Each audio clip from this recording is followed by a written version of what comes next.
Sir Handel stayed shut up for several days.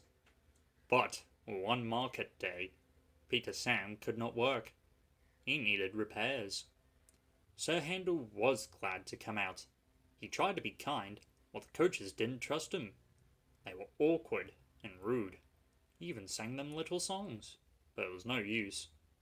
It was most unfortunate, too, that Sir Handel had to check suddenly to avoid running over a sheep. "He's bumped us!" screamed the coaches. "Let's pay him out!"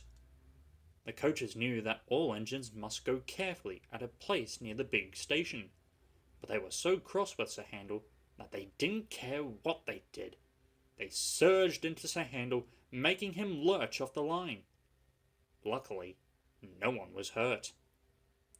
Sir Handel limped to the shed. The thin controller inspected the damage.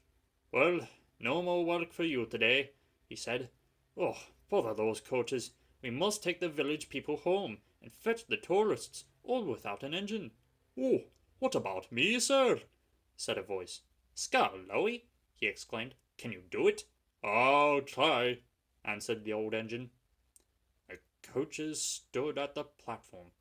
Skarloey advanced on them, hissing crossly. "I'm ashamed of you," he scolded. "Such behavior! You might have hurt your passengers! On market day, too!" "Oh, we're sorry, Skarloey. We didn't think. It's that Sir Handel. He's—" "No tales!" said Skarloey firmly. "I won't have it!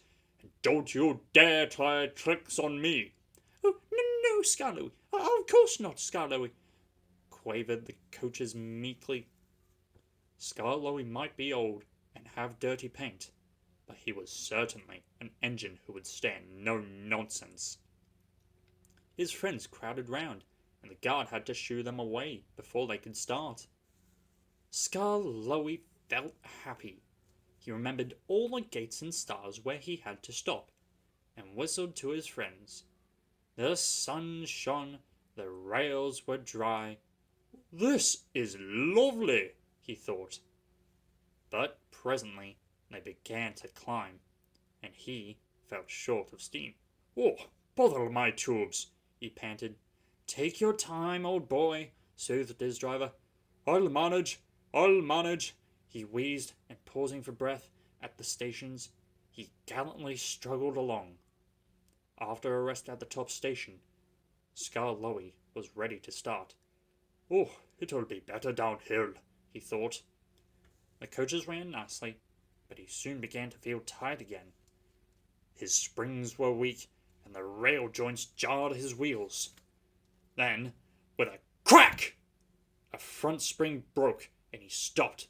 "Oh, I feel all crooked," he complained. "That's torn it," said his driver. "We'll need a bus now for our passengers." "No," pleaded Skarloey.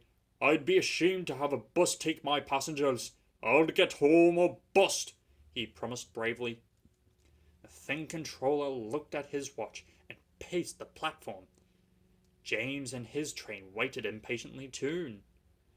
They heard a hoarse "peep, peep." Then, groaning, clanging, and clanking, Skarloey crept into sight. He was tilted to one side and made fearful noises, but he plodded bravely on.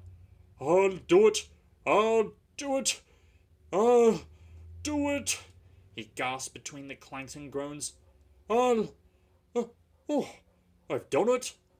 And he sighed thankfully as the train stopped where James was waiting. James said nothing.